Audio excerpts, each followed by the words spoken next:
What's up, everybody? I just want to start out by saying God bless Paul Pelosi. He's okay. We're all happy he's okay. We want to send our regards to the Pelosi family. I was going to put it in the mail, and I figured there's a much easier way. I got a ticket to San Francisco, and expect me in your bedroom at 3 a.m. to deliver it by hand. I think I can make it. Now that it is confirmed that he's okay, I just want to say Paul Pelosi was hammered, and but he wasn't driving a car this time. Next up, Kanye West. Kanye West, buddy. Kanye West has now apologized for what he said about George Floyd because it hurt the black community, and he said he was brought to the attention by God, and the way God did it was because of the way Adidas and all the people who were working with him went after him, and he said it felt like he had their boot on his neck. So, some people find empathy certain ways. Some people find empathy in other ways. Kanye finds them in the most narcissistic way possible, and you just gotta love Kanye. At least he almost felt something. He almost felt something. They took away all his money, and he said, "This is just like what happened to George Floyd. Now I don't have $1 billion. I get it. Are you listening, Floyd family? I feel his pain because I, too, have had Adidas put their boot on my neck and take my money. I mean, they're equivalent. Kyrie Irving. Is the world flat? Is it not? Are blacks Jews? Are Jews blacks? Was the movie he tweeted racist, or was it not? Charles Barkley and Shaq, did they go hard on him because the Jews told them to, or not? We don't know. We're going to get to the bottom of it, baby.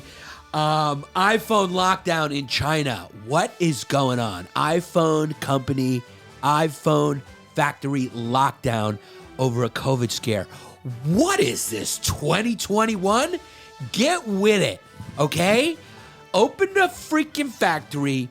We need our new phones. I want my virus in my phone that stops it from working, so I manipulate it into buying another one as we absolutely bleed the world of the resources needed to make these things so Apple could make its bottom line and also yell at me for something that I said.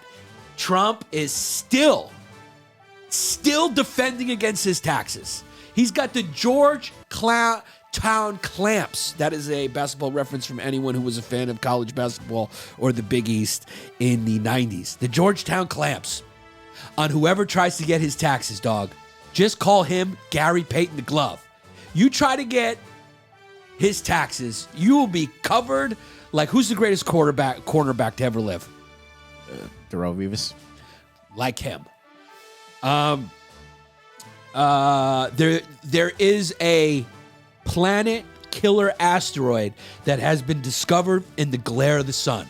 So it ain't all bad news. There is hope on the horizon. This is Longdays. Let's get into it. I got a cold. Did I take a test? No. Have I been to Target? Yes. Yannis Pappas. Yeah. When you all tucked up in the day long, and the news online going on and on, what's right and wrong, and there's something up. Now here comes a great kid you know you can trust. From the true who's who, to the news and cameras, to the fake politics and the propaganda. Yeah, this kid screwed in, got a lot to say. Oh shit, it's about to be a long day. It's a long day. It's a long day. Okie dokie. Before we get into this, patreon.com/Yanni Longdays for your bonus episodes. Support the show. I have about 15 shirts left, male, small, and all women's sizes. Go to Apple Podcasts, put a review on there, give us 5 stars, and I will send you a shirt to the funniest reviews, my favorite. You will get a shirt in the mail. Take a screenshot of it. Send it to me on Instagram, direct messenger with your name and your address, and the shirt will come to you if I deem your review to be good enough. Road dates, Austin, Texas. That's the date coming up right now. Tickets are really moving, and I want to say thank you. That's November 11th and 12th. Then Detroit, December 2nd and 3rd. Chicago right after that. And new dates added: Jacksonville, Pennsylvania, Atlantic City. They're all going to be on my website. So check my website for these dates. I'm forgetting a bunch right now because I'm not really great at marketing. But maybe we'll do this over after the episode and it'll be cut in or not. Who knows? Who knows? Yes, I have a cold. My baby has a cold as well. I think I got it from her. She has a sinus infection. And I don't believe. Did I take a COVID test like I said I didn't? I did not. I don't know whether it is or not. Have I been going into supermarkets and whatnot without a mask? I have. Am I a murderer? We don't know yet. We will never know. It only God will know. I'll only be judged at the pearly gates. I wonder if you get into heaven if you went to a Target with Omicron. I wonder, do you think he keeps track of those stats? Because that would be hard to trace. That would be really hard to trace. You know, you'd have to really sift through a lot of data, but God is all-knowing and omnipotent. I think he could trace it back to you being in an aisle at Target, giving it to this person, to give it to that person, to give it to that person.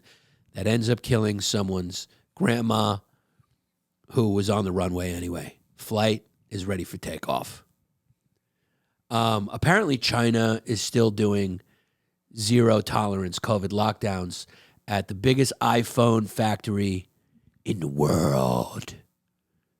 There was a COVID scare, and they locked it down at the iPhone assembly plant.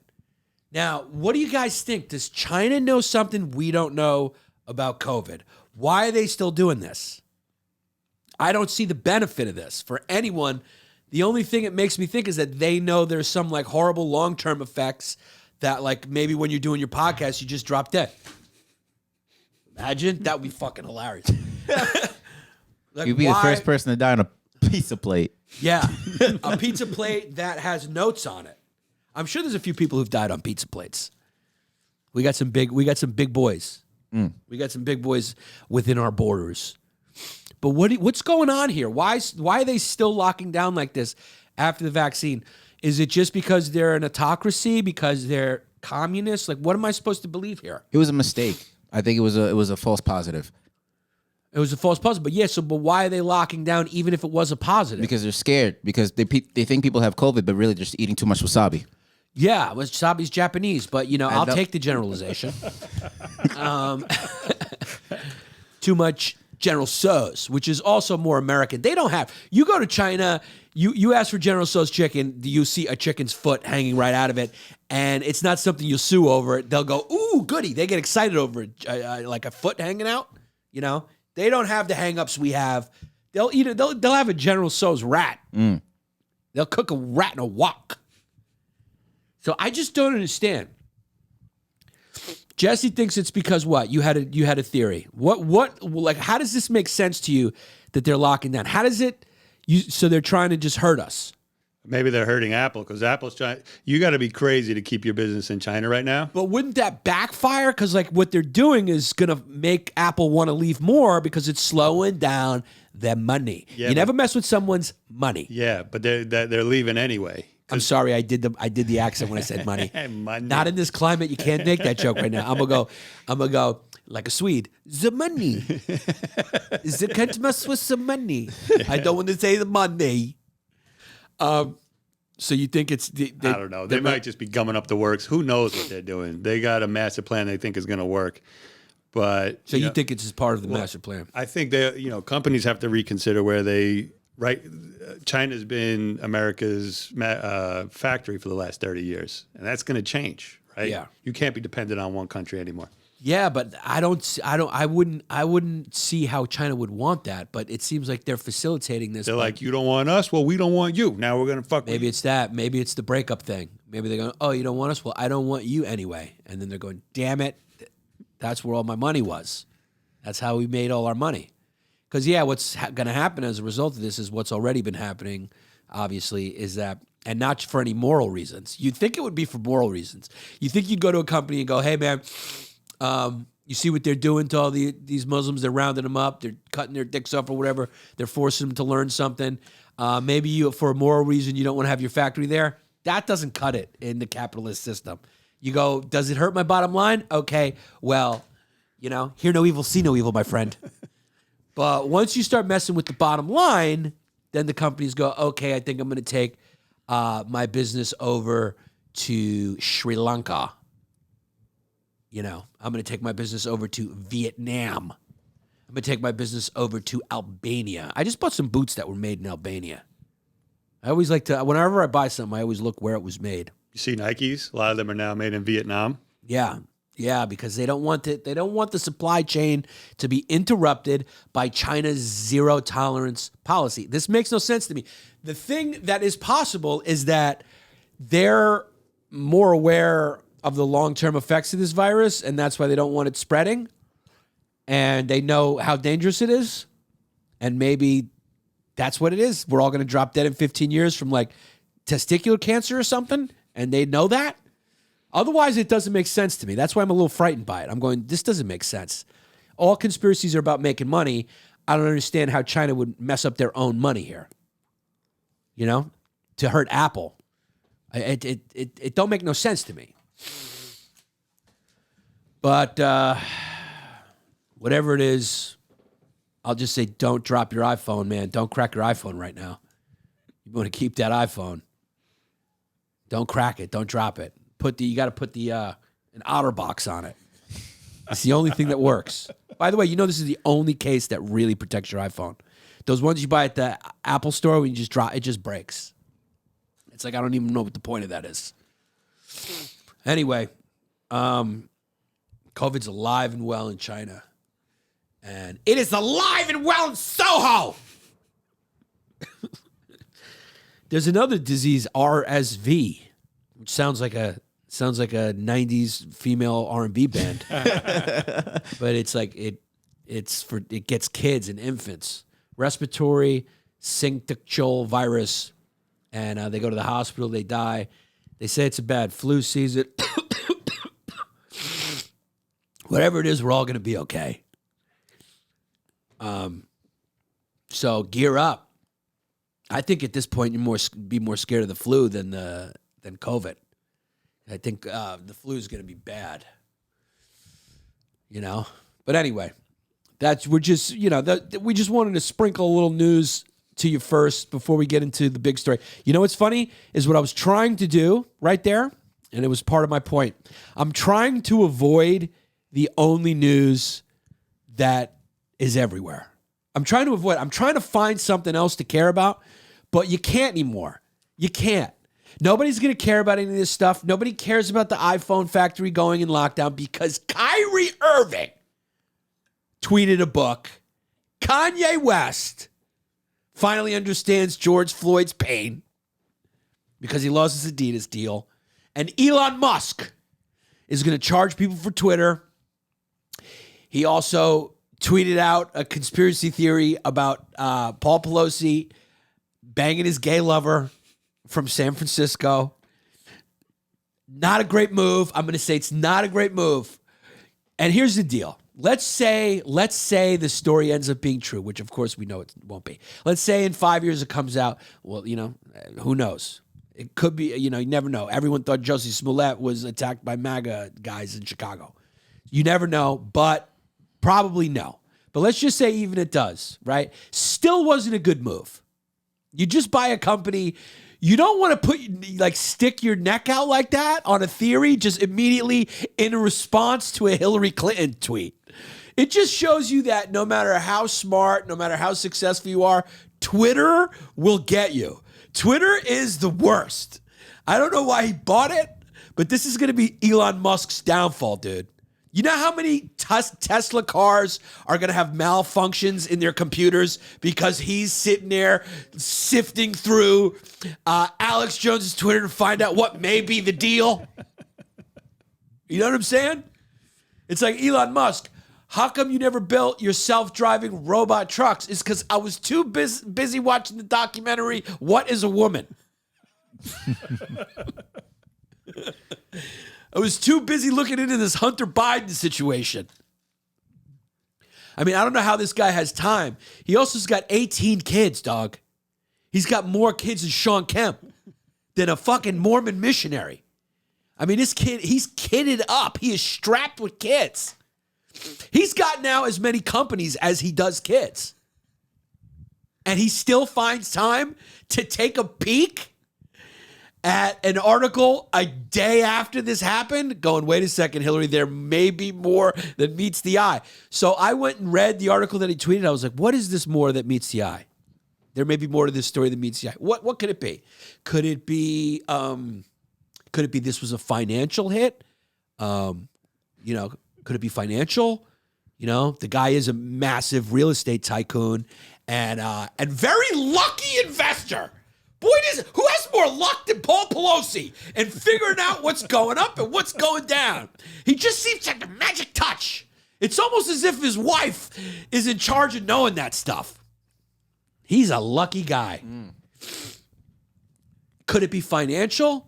And then I opened the article, and the article had nothing to do with finance, nothing to do with money, nothing to do with, opposition operatives trying to break in to maybe get Pelosi. It had nothing to do with anything, and nothing to do with Russia, nothing to do with some sort of espionage.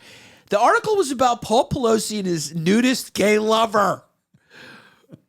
Yeah. Who it ends up, I think I read an addendum to this that there is some gay nudist in San Francisco that has the same name, but it's a different guy. Yeah, the article was entitled Stocks and Bondage. Stocks and Bondage. It's exactly what it was entitled.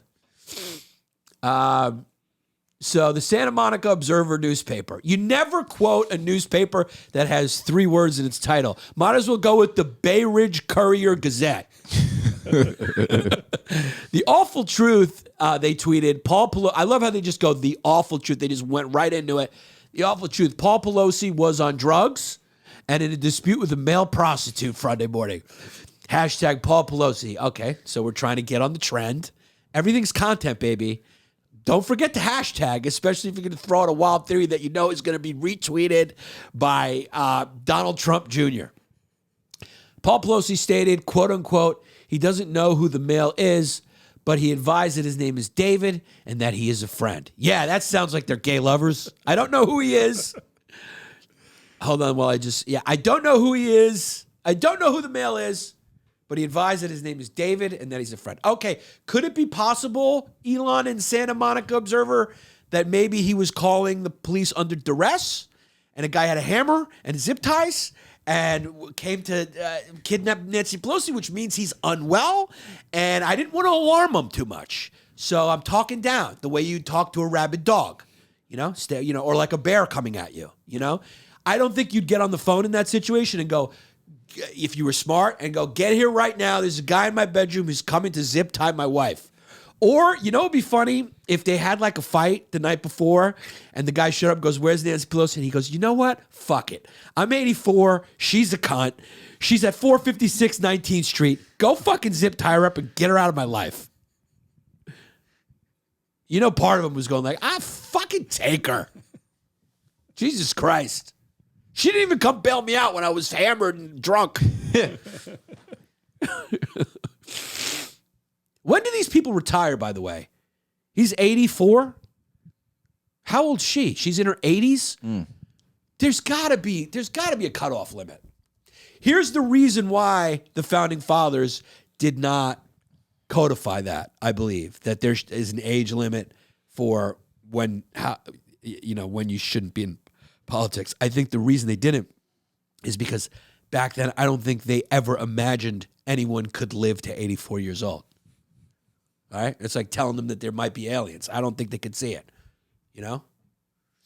Or that one day there would be a black billionaire bigot. Imagine telling Thomas Jefferson that. He'd be like, get out of here. Imagine talking to a freed slave in 1865 and be like, hey, dog, I'm from the future. I'm from the year 2022. It's only 3 to 4 generations away from now. More 3. But you'll have a 2-term black president, a black Supreme Court justice, a couple of Secretary of States, 12% of the House of Representatives will be black. But here's the catch. one of the most famous racists in the country would be a black billionaire. Do you think his fucking head would explode? They'd be like, get out of here. Trends change. I think that's an indication of how great America is. Like, now you can say to your kid when they go, I can grow up to be anything I want. Before, you couldn't say certain things, especially if you were black or something. Say, could you be president? Be like, I haven't seen that. I don't know. Now there's Obama. It's like, you can do that. That's why it's important to see that. And I understand that. So then you can tell your kids, you have examples of what you can become in America. Here's an example. It happened. Here's evidence of it happening. But there was always a few things that you're like, that is impossible. Now you can even say to your kid, okay?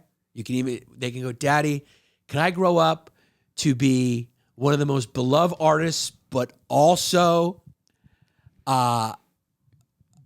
billionaire Jew haters? And he goes, it's possible, son. It's possible. But you're going, wait a second, I'm black. I'm discriminated against. Why? I'm going to be one of the most famous discriminators? You're going, America, baby, dreams happen. Dreams, anything is possible. You can grow up to be anything now. So that's the good side of it, is I think it shows that freedom is really flourishing right now. You're really free. Kanye's very free to express his opinion. Can we not celebrate that? Okay? That a guy off his meds wants to fucking roll with it a little bit? And he wants to say, hey, dog, I understand now I hurt the black community. Now, here's the thing. This is Yannis's opinion. I don't speak for anyone else in this podcast. I don't speak for anyone. The kid has narcissistic personality disorder. Who Kanye is in the DSM. You go look, the kid is off his fucking mood stabilizer. Okay? Because for him to go up there and make an apology that says, I want to now apologize to George Floyd for what I said. I understand I hurt the black community because God has shown me what it feels like to have a boot on your neck because Adidas took away my money. That is something that a megalomaniac narcissist would say. The only way he could relate to the pain of George Floyd's family and the black community from watching a video of someone having someone in distress having a boot on their neck is the only way is for someone to take away his billion. And then he had a little insight. That's what it took, was take my billion. I had a little tad of insight of empathy. But it's only because Adidas took my money. So that's funny. I mean, that is funny. When I saw that, I went, that's funny. I mean, that's funny. And I only say that's funny because I'm not black and I didn't have to hear that from being black. Because if you're black and you hear that, you go, that's spit in the face.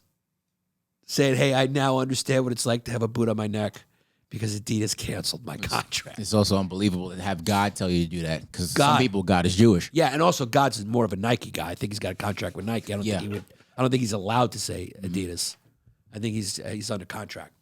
And you know who signed those contracts? Let's just say money. You guys don't think it's weird we had that whole episode where, like 2 episodes ago where I was talking about the type of hate and fascism that is the result of a humorless society? And then like a couple days after that episode, Kanye started ranting about the Jews. When our episode, I was talking about how I wonder what the culture for comedy was like right before Nazi Germany. And obviously you don't have to be a brain surgeon to see what I was implying. And then Kanye's out there saying this. And then you go on TikTok and your Instagram and there's just all these videos of people going, I love those videos too with the green screen. And they show Kanye and it's over some track, and I'm going like, we have lost our mind as a society. These people making content, listen to Kanye going, oh, and they always point at some and they try to make it, you see? They go, like they're giving a PowerPoint presentation at a TED Talk. They go, you see, Jews, money, you see, Kanye's not all wrong.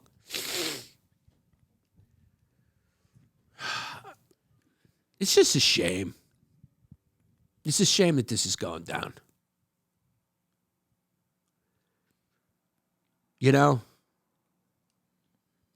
the more general you get, the wronger or funnier you get. You know, if someone fucks you over in a business deal, which, by the way, must have not happened too much to Kanye because he made $1 billion so far. He's not even 50 years old, and the guy's worth $1 billion, right? And the mother of his kids is worth like who knows how many fucking more than him. They're doing okay. They live in Hidden Hills. I've been there. Okay? I went and visited a poor person in Hidden Hills, if you believe that. Compared to these guys. I mean, shit, his house looked like it could have been on Syosset compared to where they live. I've seen from afar where their old house used to be. I mean, it looks like you're looking at Gargamel's castle. You know? So it's just a shame. It's a shame that, you know, it's weird how this stuff just kind of cyclical. It's just like we can't, like we haven't been down this road before. Like we haven't learned these lessons. Like, oh, here it comes. All right, the Jews, Kanye, the Jews, or what do you want? Yeah. All right, you had a bad experience with some guy who had a business deal. He was Jewish, so now you're saying because he's Jewish, he was a dick to me. People are dicks. In fact, I think being a dick is the most tied to individuality of anything, right? It's like I don't think it has anything else to do outside of who you are as an individual. And I think hate is an underestimated emotion. People always talk about how you got to love more. It's like, that's so unrealistic when people are like, oh man, just be loving, just free love. You're like, dude, I don't give my love away for free. I think you should say, just be more specific with your hate. Be more specific with your hate, okay? You can't hate Jewish people. Hate the guy Shlomi who fucked your wife. You can't hate black people. Hate fucking this particular guy for fucking your wife. You can't hate Polacks, you know, because they're too stupid to know they're being hated. Nice. That's an old stereotype. That's a and I don't know where throwback. that one came from. The Polish. You ever all those street jokes? Yeah. How do you get a one-armed Polak out of a tree? You wave. You're like, someone must have met some dumb Polish person, and then they stereotyped all Polish people as being dumb. Must have been a legendary stupid Polish person, though, for that to happen. For it to become like a whole, you know?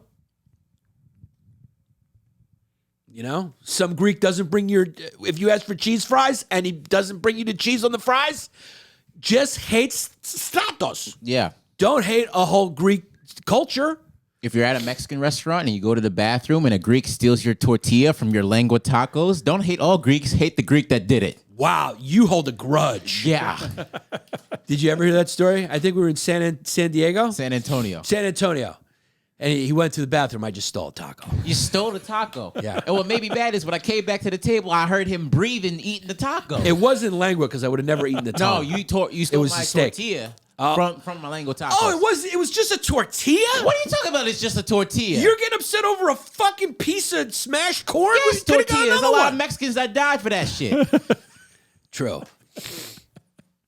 I stole his tortilla. I thought I ate your taco. That No, would have been you worse. stole my tortilla. Dude, do not mess with Jared. Jared's the type of dude. He loves his food. Listen, that's a fat kid's heart right there. Yeah. He's going like, I'm down one fucking tortilla. But here's the thing with Jared. He won't bring it up for like 20 years. I'll be walking home late at night.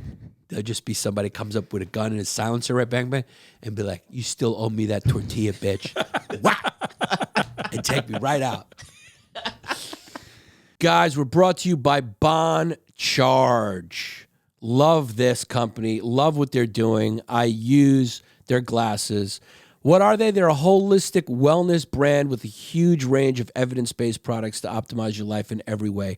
Founded on science and inspired by nature, all Bon Charge products adopt ancestral ways of living in the modern world. They combine the East and the West philosophy. Their extensive range of premium wellness products help you sleep better, perform better, have more energy, recover faster, balance hormones, reduce inflammation, which is a big one.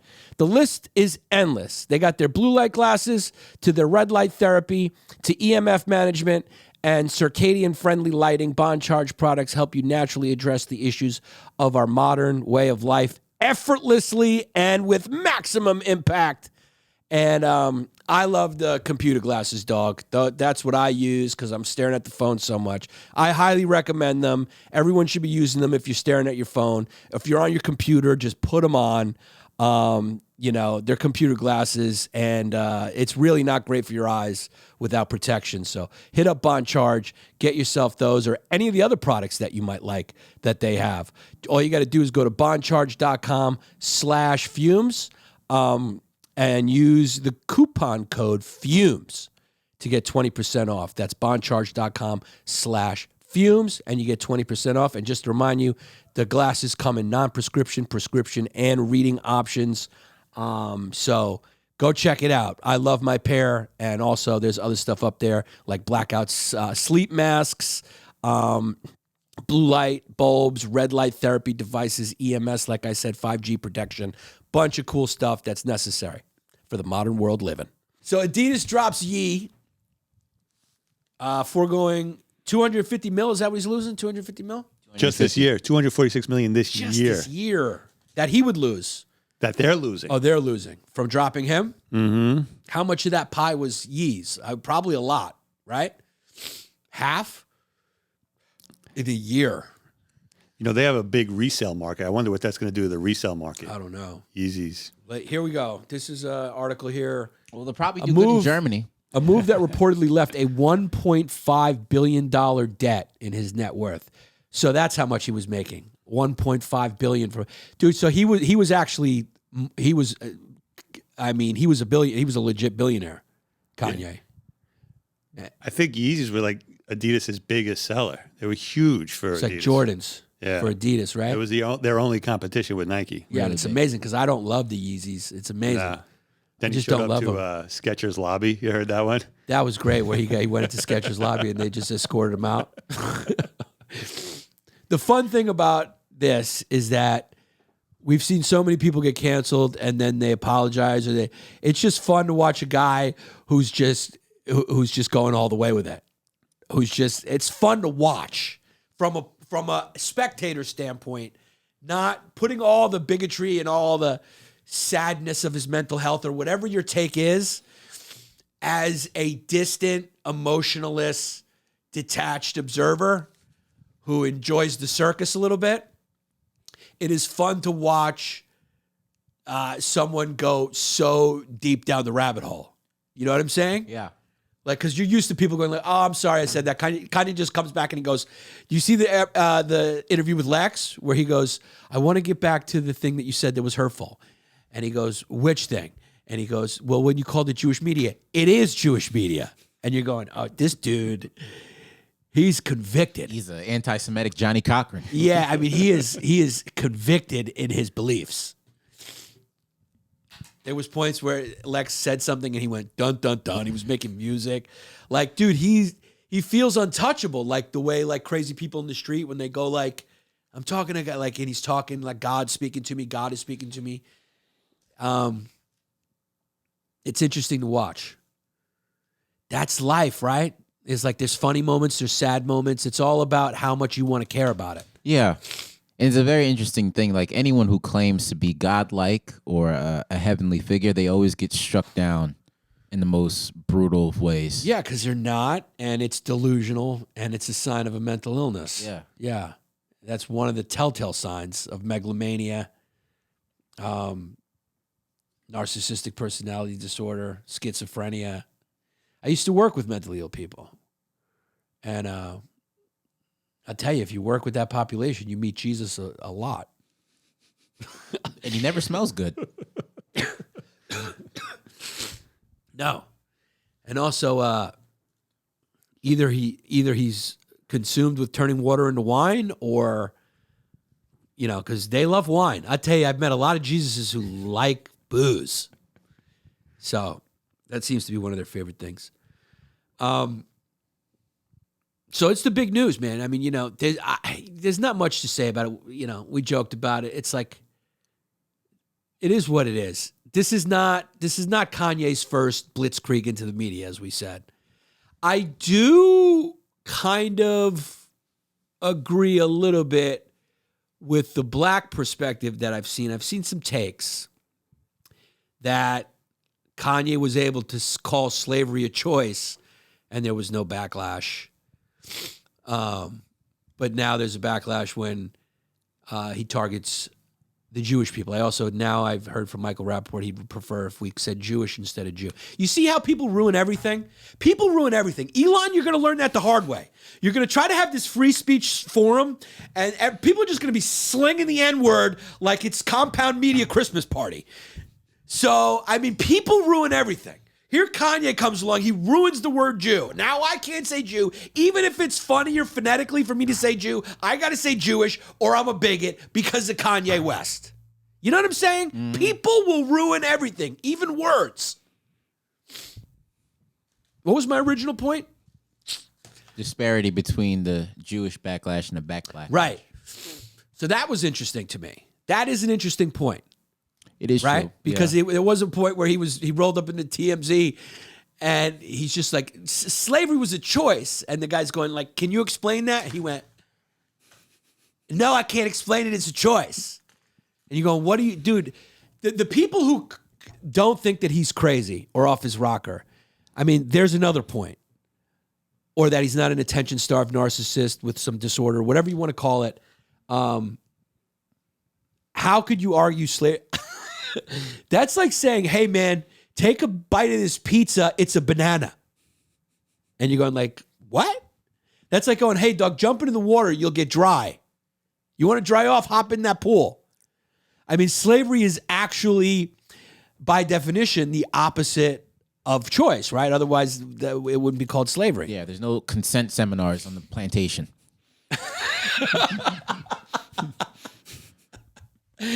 They don't.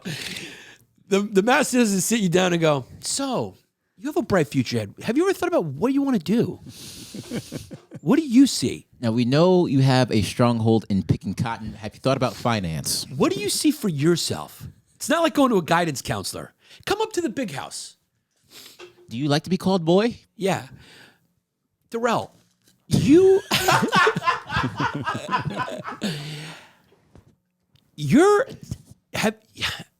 a very talented young man. Have you ever thought about your future? What do you see yourself doing? And he just goes, hey, man, I just love being a slave.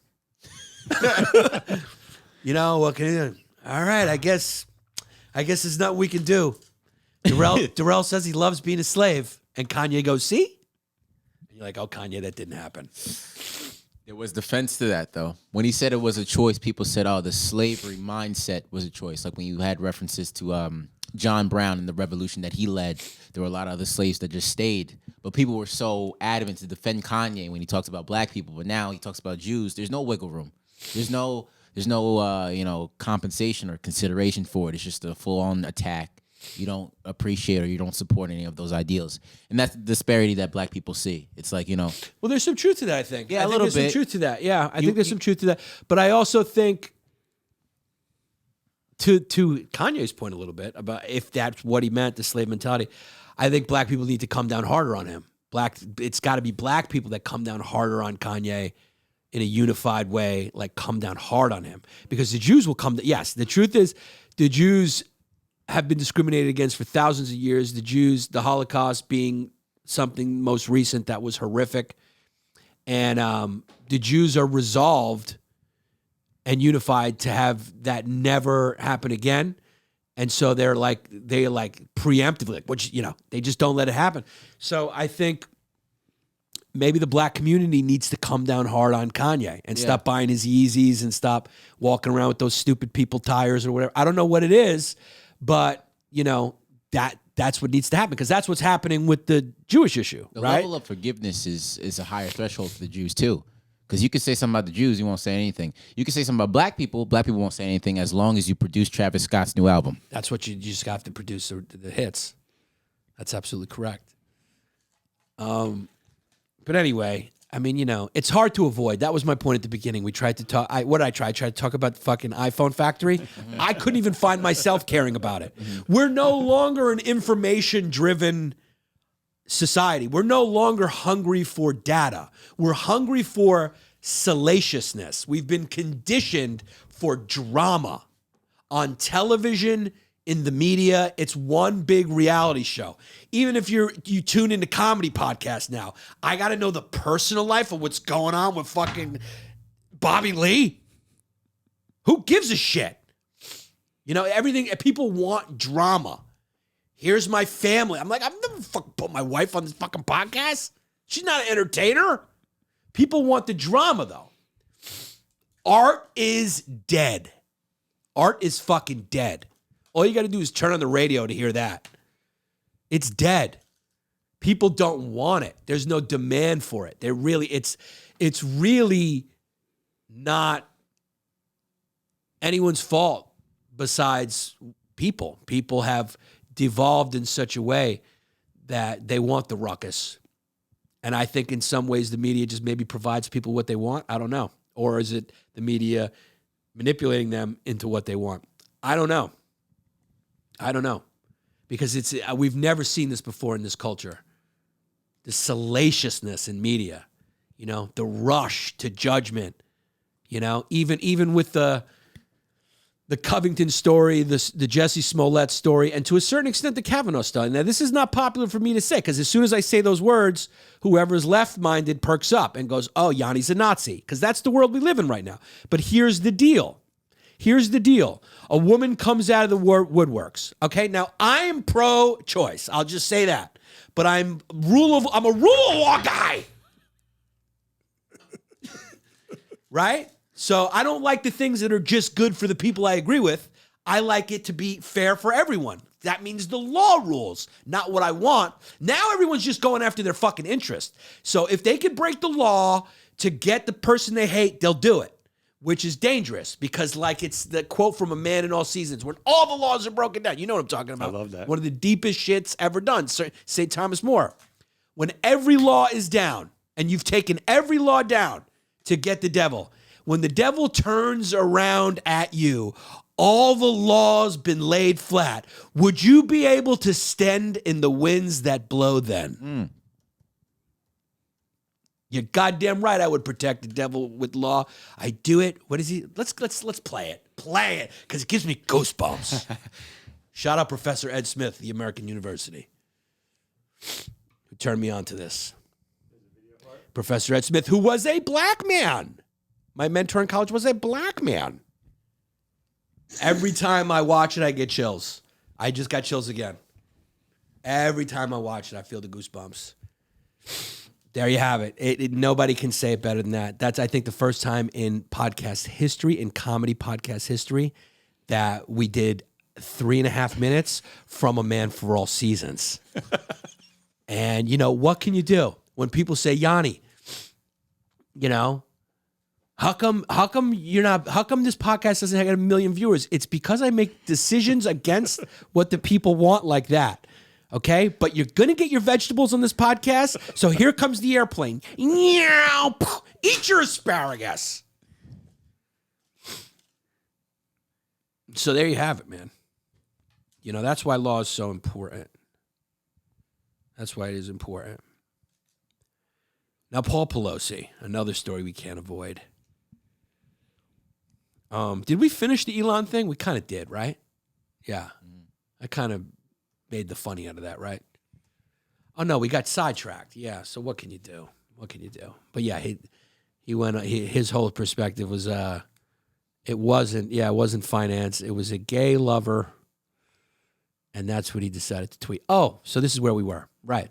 So you can't blame people, though, right? And that's where we got sidetracked. Covington, Kavanaugh, Josie Smollett. These are only 3 on the top of my head. There's a lot more. Even one I've railed against on this podcast, when the Novak Simone Biles thing, which was completely false. Completely false. Absolutely provably false. This guy was slung through the mud, maligned, and whoever knew that story, that was the predominant take they had from that story, that Novak Djokovic is a sexist, he's an asshole, and maybe a racist, right? They ignore the Billie Jean King quote, which he had quoted before, and he was quoting again. They ignore that he was talking about himself. They ignore the fact that there was many articles about him vocally supporting Naomi Osaka when she was going through the same thing. Naomi Osaka, also a woman, also happens to be a woman who is black, right? And she was going through the same thing Simone Biles was going through, and the most vocal person who supported her was Novak Djokovic. So that was all ignored. The tweets went out, the stories were written, and that was that. That's a small tennis example. Then, of course, you got Jussie Smollett. Now, here's the deal. I don't blame the media for reporting what they had known at the time, right? At the beginning, that's what we knew, right?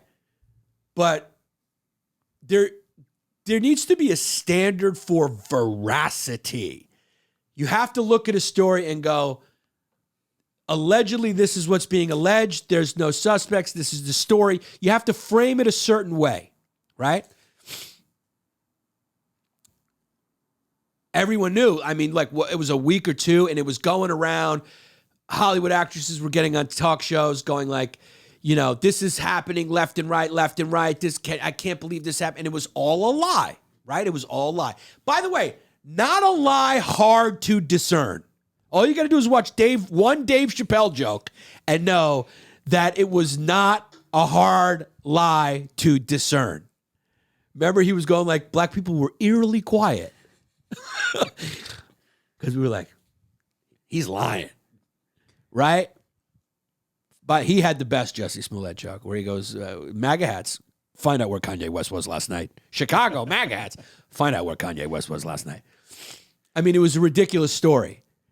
A ridiculous story that any journalist worth his weight in, what is the expression? Worth his merit, worth his weight in metal, whatever the fuck it is, worth his weight in metal, would be skeptical about, right? It's just a wacky story. But it was reported as fact.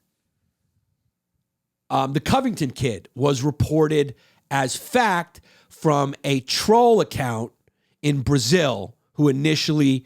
So if you're a journalist, you need to find out where that video comes from.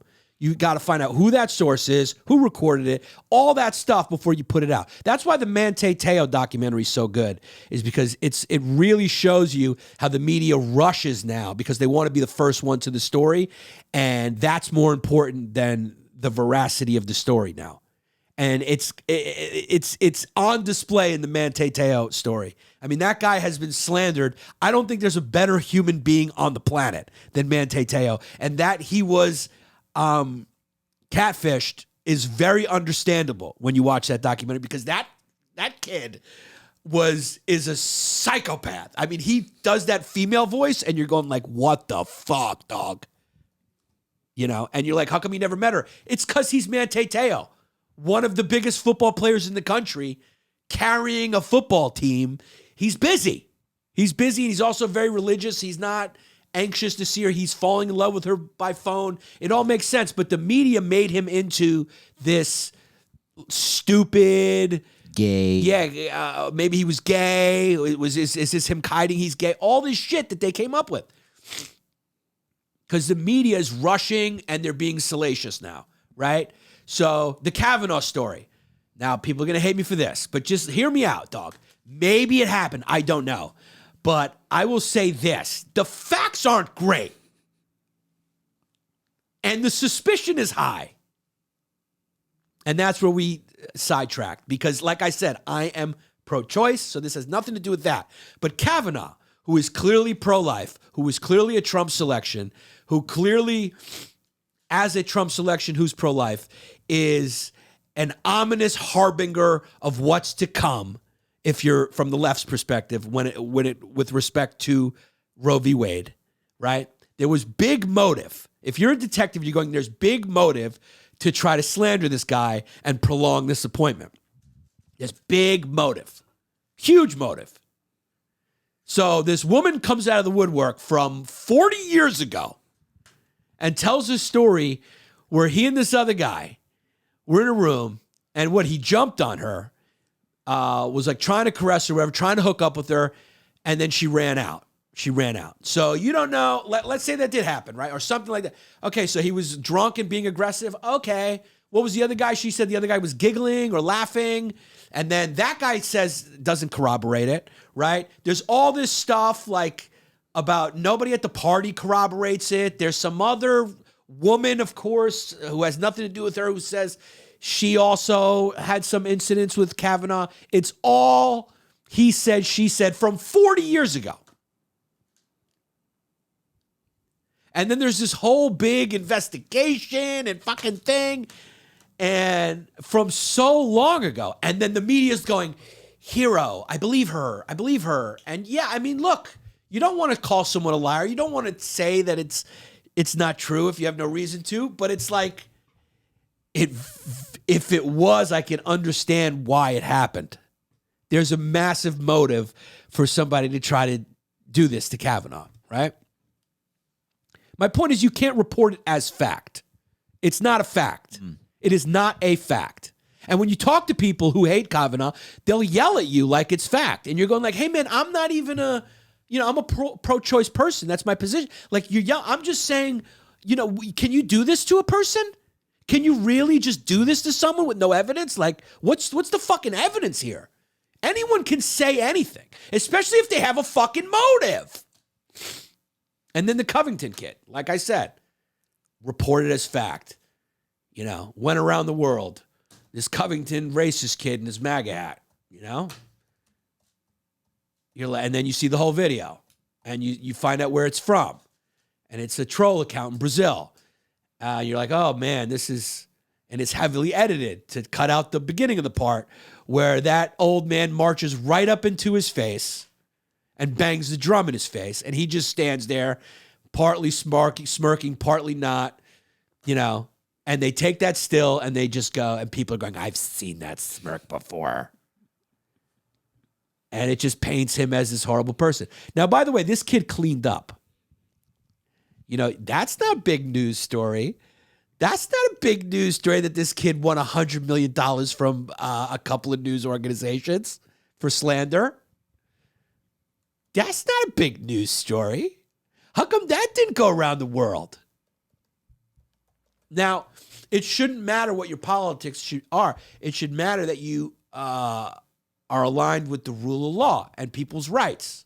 This kid was wrongfully slandered. This kid was turned into a demon. And he was a kid, dog. They're going out, even if the kid was he's a kid. Who did he sue? Ooh. He asked for $275 million, and they settled. I know that. And he made a lot of money.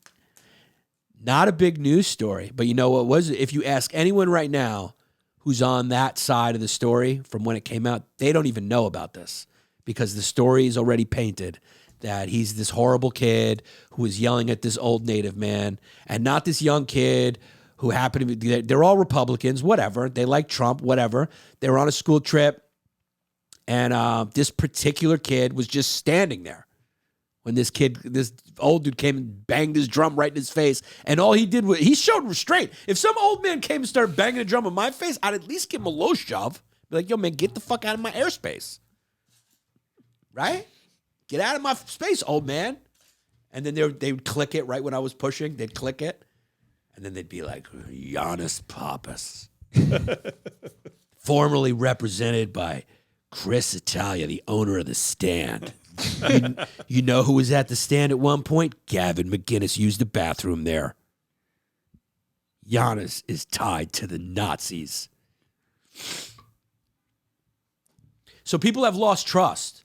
So that's why I think people started to believe all these stories about Paul Pelosi that even though they were far-fetched, is because people have lost faith in the media, Jesse doesn't think it's that far-fetched. Is that what that smell is? No, I just think people want it to be true because it's so juicy. That too, you're right. Yeah. That is what they want, the salaciousness, right? Yeah. They want him that to be his gay lover prostitute. Yeah. I mean, how juicy is that? Yeah, or they want it to be, some setup pre-midterms. It just could be a little suspicious. I mean, the only thing that's a little weird to me is that they don't at least have a Simply Safe account. I mean, that's a little weird, right? I mean, I know people who make $50,000 a year who got a Simply Safe. I know people who make $50,000 a year who at least got a Ring camera. Yeah. I mean, Doug, you don't even have a motion sensor light out there. Your wife is third in line for the presidency of the United States. At least get a Rottweiler, son. I mean, you just up there and fucking in your panties, sleeping in your tighty whities. By the way, I think they were boxers. Paul Pelosi's boxers. I would have taken him for a boxer brief guy, especially when you get older. The balls are sagging. You want something to hold them up. I mean, the boxers just don't give you any support. I mean, his balls might be at his knees at this point.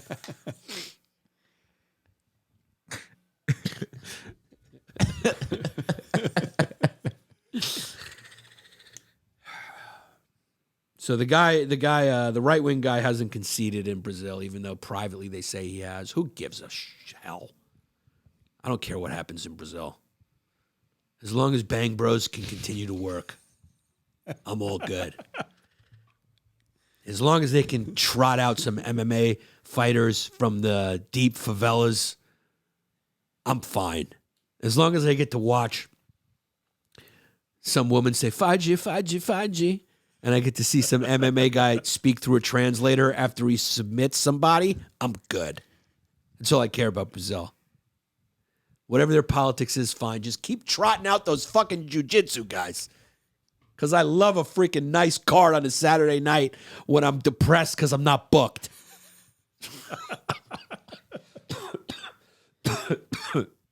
Sorry, I have COVID. So that's what it is. I think democracies now are just all going to be in question because everyone follows America's lead, and that's what we're doing over here. And so now Brazil, this guy's doing the same thing. It was a narrow margin. I mean, what can you do? We got to think of a better way to vote. There's got to be a better way that's more secure, whatever. I don't know. But I don't even think that matters. I think once people start slipping from the principle to their interest, it's over. I think it's over. Once you give up on, hey, man, we should be, whether I like this or not, we need to uphold the rule of law. We need to stick to the principle of who won. Once people start putting their interest over that, they go, I don't care. When they start going, I don't care, I love Trump so much, I don't care, I want Trump in. When you start doing that, or I don't care, I want Biden in, or I don't care, I don't want Kavanaugh in, so I don't care if she's lying. If she's lying, she's doing a greater good. Once you start doing that, it's a wrap. And you're myopic, and the devil was going to turn around at one point. And you're going to go, what? Why? And you're going to go, the devil's going to go, let me remind you why. Do you remember back in 2012 when you did this? That's how I flourished. That's how I got in. Now I'm just sounding like a fucking $2 preacher. Send money. Yannis Pappas, patreon.com/Yanni Longdays. Dude, I should have just been a preacher, man. It's a better grift. You know what I'm saying? I also think the pussy's better than chuckle fuckers. I think preachers get good hoes, dog. I think preachers be fucking. Yeah. Yeah. I mean, I had some friends who grew up in the church say preachers be fucking. They get that after that coffee hour, after Senka and cookies. Nice little crumb cake. Yeah, a little crumb cake. Mm-hmm. Basement. They get their fucks on. You can't tell me Creflo Dollar ain't fucking. Yeah. On a private jet. What's the point of having the private jet? I love those preachers, dog. Please don't take them from me. Please don't take those preachers from me. Please. Like whenever they get caught doing something, I just am worried. I'm like, please, I just don't want them to go away. Because I don't think there's anything funnier than a dude in alligator shoes and like a $3,000 suit getting off his private jet to talk to poor people about the Bible. I just think it's the funniest fucking thing where they go up there and they're like, the Lord said a rich man will have a harder time getting in heaven than a camel through a needle. And he goes, all right, y'all, I got to bounce. I got a late show in Cincinnati. Yeah, man, you know, God wanted me to have this private jet. I can't deal with the fucking I can't deal with fucking, I don't have pre-check. I can't sit on that line. I can't deal with the TSA. God doesn't want me to deal with the TSA. These guys are good. Creflo Dollar. Who's the other big one? There's a bunch of them. Of course, the man with the fucking mullet. My favorite, Joel Osteen. Joel Osteen, who when the flood happened to Houston, he was like, yeah, keep these people out of my arena.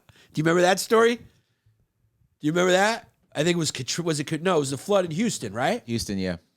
And he has a mega church. He closed his doors. And he closed the door. He's like, I don't want these poor people breathing on this suit. I mean, that's great. I mean, that's really good. What are you Googling? I'm looking for hot pastors' wives. Oh, hot pastors' wives? Yeah, he's like, yo, get these poor people out of here, dog. They're gonna have they smell like swamp and water. Get them out. Close the door. And while you're at it, I need my bathroom renovated and take this $700,000, put it in the wall just for a rainy day. I mean, it doesn't get funnier than those guys. It doesn't get, and then they got people putting their hands up, and then the basket comes around, and the dude's hair is perfectly coiffed, and his suit is just, I mean, the kid looks like a pimp. I mean, he looks like a basketball player showing up to the arena. They always know how to dress, too. You can't trust a pastor that knows how to dress. My pastor, when I was growing up, he would wear a yellow shirt and have red socks every time. Oh, yeah. Every time. He looked like a manager at a McDonald's. And he looks like a guy fucking throwing it out there to get some poos. Bright colors attract the ladies. And then they spit game. They got game. Yeah. They got game. They can slip like religion into it, too. They can slip God into it, too. Come talk to me after. Have a piece of crumb cake, then come talk to me. Puts a hand on the knee. So what's going on, sister? Let's talk. What's the problem? Hand just slowly goes down. You remember how Moses parted the Red Sea? Yeah. Okay. Here, Jesse pulled up a good one. Oh, he's like the big guy, right? Kenneth Copeland. Okay, here you go, guys. Kenneth Copeland, your humble servant of the Lord, is worth $300 million.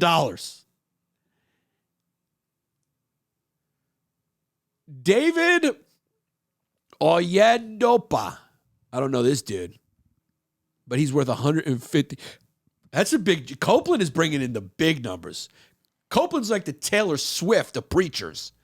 Pat Robertson, a cold 100 millo.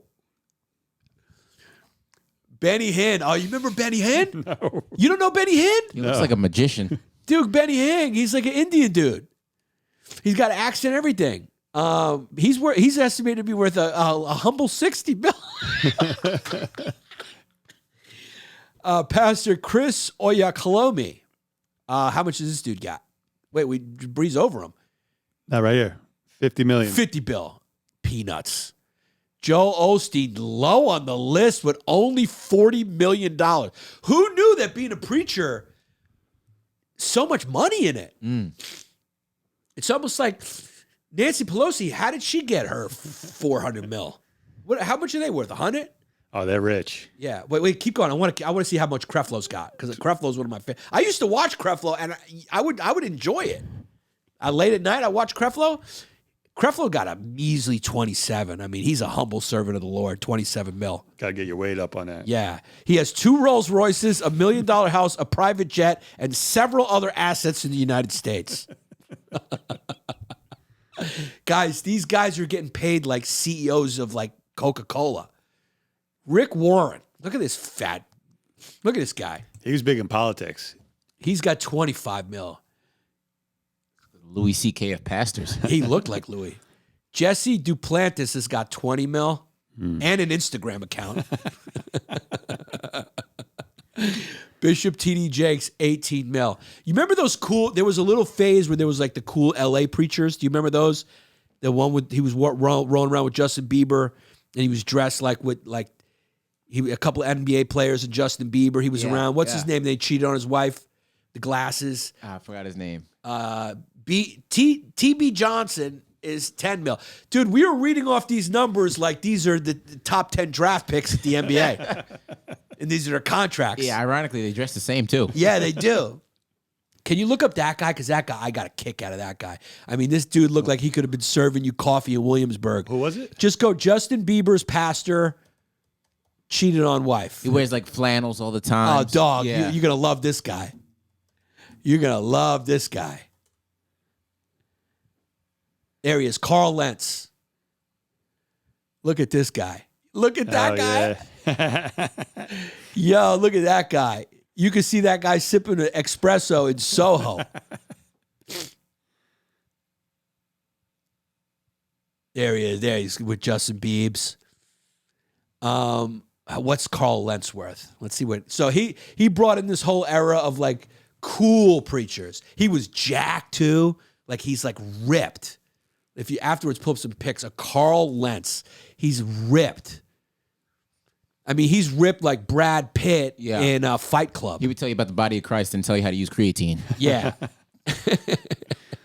Right here it only says $3 million. Only $3 million. Yeah, that's tough. $3 million. I mean, what the hell? Humble servant of the Lord. $3 million. Only $3 million to serve God. Carl Lentz. Go, Carl Lentz. Look at him. Look at his. Look how ripped this dude is. With Justin Bieber, he's got tattoos. He's got a cool haircut. Look at that dude, preacher. He got weak. He cheated on his wife. Did she leave him? No, she didn't leave him. They're still together. Oh, but check this out. They sold their $1.5 million East Coast home and are relocating to the humble Los Angeles. I guarantee you he's moving deep into the hood in Compton as well.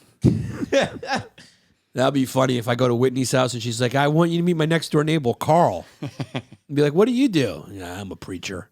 Man, you business is good, huh?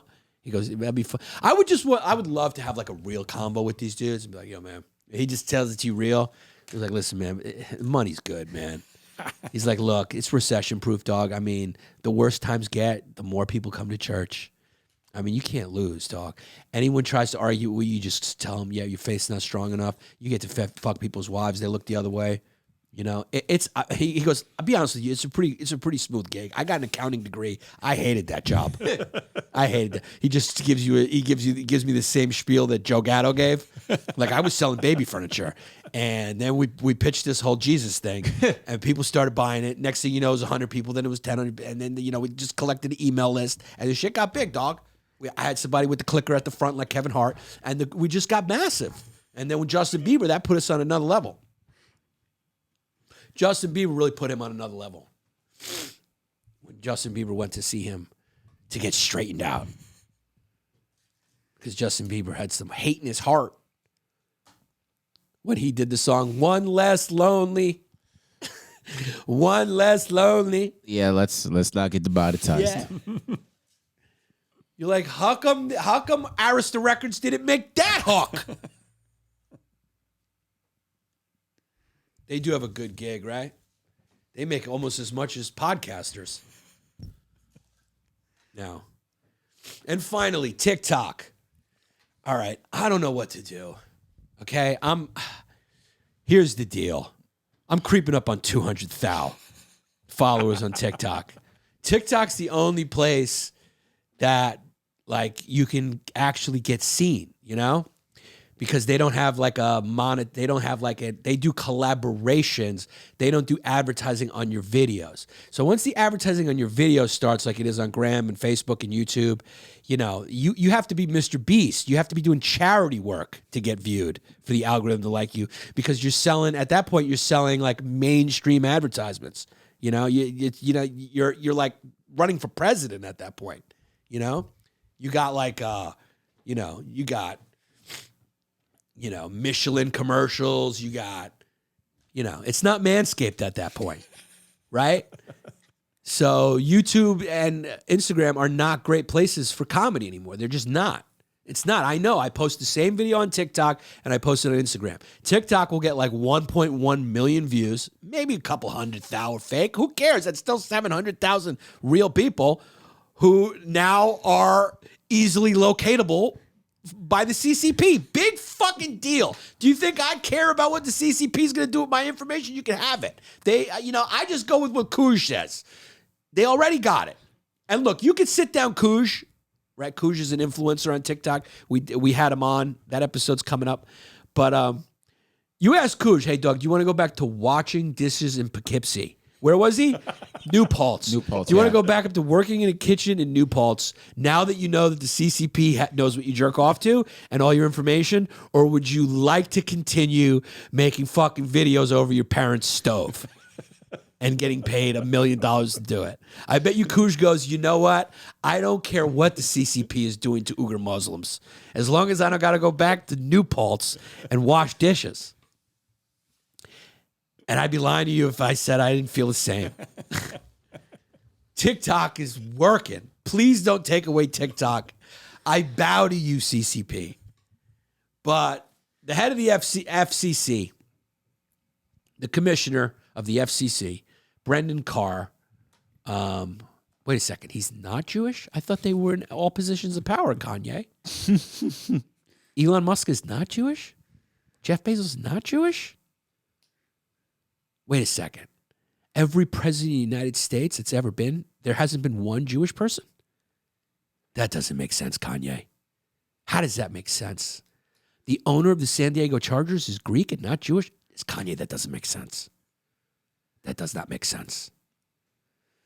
So Brendan Carr, in a position of power,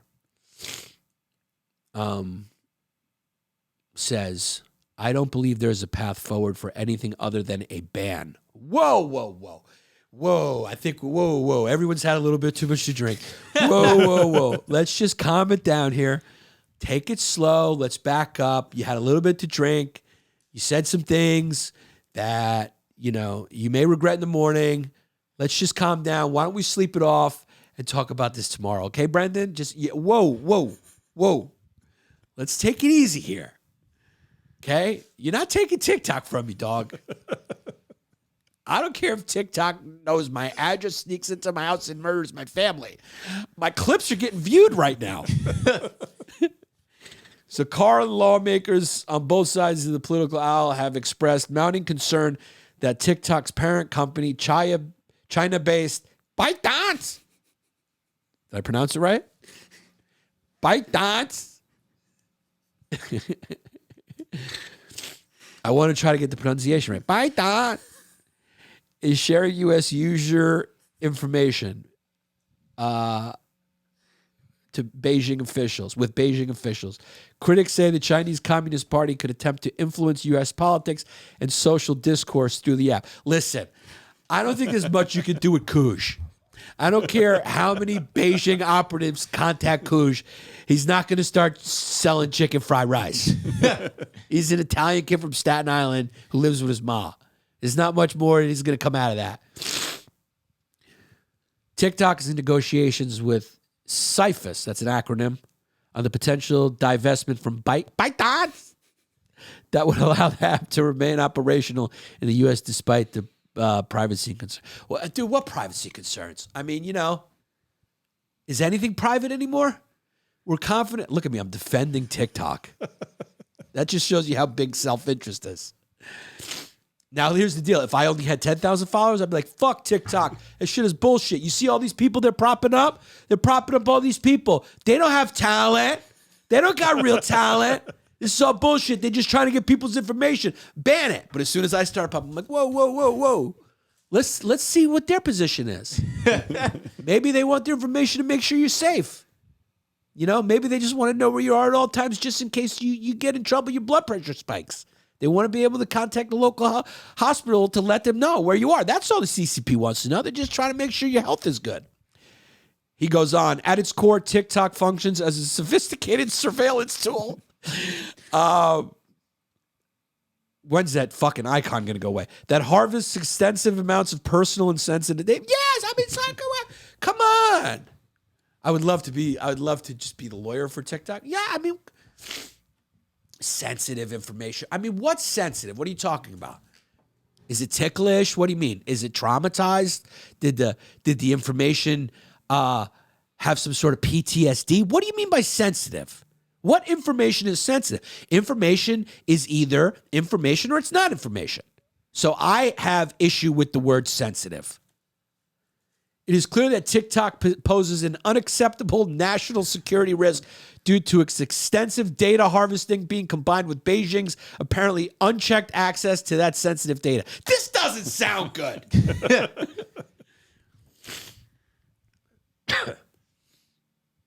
Carr's letter referenced the bombshell June report by BuzzFeed. Finally, a chink in the armor.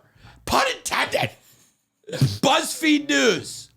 Is this the famous BuzzFeed that also released the listicles, the 10 most beautiful things to think when you shit, and also the Steele dossier? Are we talking about that BuzzFeed News? You're going to believe these people in their expose about the fucking CCP? Give me a fucking break. This is the same fucking news outlet that brought to you your 10 favorite Friends moments from the 80s. Your top 10 pizza places in Staten Island. Our favorite feminazi comedians, list 1 through 10. Finally, this whole thing is discredited. Fake news. BuzzFeed. A BuzzFeed report which cited leaked audio. Okay, they have some data. Leaked audio recordings from dozens of meetings that suggested Beijing-based ByteDance access to U.S. data was more extensive than previously known. The report included details on a September 2021 meeting with the TikTok director referred to where a TikTok director referred to a ByteDance engineer in China as a master admin who has access to everything. Okay. So you say hello to my little friend. Okay, that doesn't sound great, but access to everything. That could mean they could have been talking about the office kitchen. He has access to all the storage rooms. Access to everything could mean anything. I have access to all the floors. I have the key everywhere. I have access. It could just be like he was working on rhymes in the office and they overheard him, right? Like he was writing some bars. Like I have access to all the and he was just writing his bars. Who's to know he's not a battle rapper in his free time? Nobody's to say that he's not. You can't just stereotype TikTok just because they happen to be owned by a Beijing company. They have no interest in knowing. Do they really care what some woman who's got a camera under her pussy doing yoga is doing? Are they going to really influence the election through her silent videos on the to Billboard track hits? They can if she has a bulge. She has a bulge, right? She got big on TikTok. Maybe she's a CCP agent. Normalize the bulge. Normalize the bulge. Hold on a second. That's Joe Biden on the other line. Hi, President of the United States. Hold on one second. One more verse. Normalize the bulge. Normalize the bulge. Yes, Mr. Biden. Yes, I have top security clearance. I'll see you tomorrow. CCP, the P stands for Petus. Want to give a shout out to Wendy Ordonez. She is giving a very special deal for the holidays for whenever. This is the type of gift you should get somebody. She's an amazing artist. Go check out her website, wendyzimanastudio.com. Commission a custom portrait for you or somebody else, or just a piece of art for your house if you like her stuff. Check it out, wendyzimanastudio.com. She'll give you 10% off. Ask her about the Longdays discount. She's a Miami-based artist, and I went and looked at her website, and she is very, very good. Go look for yourself. It all starts with a peruse. wendyzimanastudio.com. Just in time for the holidays. Get yourself someone you love, something special for Christmas, a portrait of themselves. Also want to give a shout out to Brooklyn Cannery. Been drinking ginger beers like crazy. Only 22 calories. I love it. All natural sweeteners, prebiotic sodas, no artificial sweeteners, and low calorie. It's crazy. Don't wait for the big companies to start doing this. Support the small ones who are looking out for your health, but still giving you that same great taste. BrooklynCannery.com. Go order a case of sodas. Their flavors are delicious. 15% off with the discount Yannis Pappas on their website, BrooklynCannery.com. We're also brought to you by Longshore Coffee. I don't even know if you're listening, my guy, Stephen Miller. I had to go buy another coffee. Maybe he just, I'll just fucking buy it. What do you want me to do? Longshorecoffee.com. Coffee is delicious. It's actually my favorite coffee right now. I drink it. This guy has been a supporter since the Hyena days, and I just love his story, man. Small business. He used to be a high school history teacher, and I started this company, longshorecoffee.com, in Providence, Rhode Island. They got premium blends and single origin roasts. So go and order a coffee, whichever kind you like. They're all delicious with the promo code FUMES at checkout for 15% off. How do you like them apples? Well, I got a number. Nate Linder. Whether you need brand awareness, better leads, or more online sales, my man Nate has your back. NateLinder.com. He's helping service companies, e-commerce companies, and B2B companies drive more sales at the lowest possible price. It's about time you start making money online, and Nate wants to make your company his next success story. So reach out to Nate. Tell him Longdays sent you. He'll give you a free consultation. How about them apples? Nate_Linder on the gram. Go check out our good friend Nate. I mean, at this point, he's a huge supporter of the show. We support him. And, of course, Chris Minetti, guys. Chris Minetti's the type of guy that you can go see before or after a Wawa sandwich, hammered or not hammered.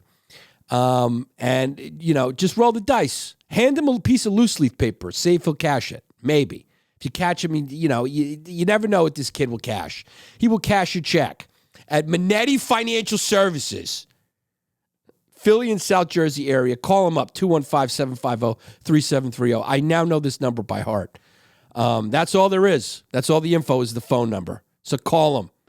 ForTheFree.art. Check out this organization that's providing artists from Hawaii a place to develop their craft. They host free shows and post free music by local artists. Check out their website, ForTheFree.art, right now. And it's really cool. They got some cool bands up there and all the info you need for music in Hawaii. ExclusiveAutoShipping.com. Our boy Jared out there in San Diego. Antonio. San Antonio. That's right. He's in San Antonio. Did you buy a car out of state? Or maybe you're moving. He'll walk you through the process and offer you free quotes. There's student and military discounts available. Go to ExclusiveAutoShipping.com and move your car with Jared. It's been a long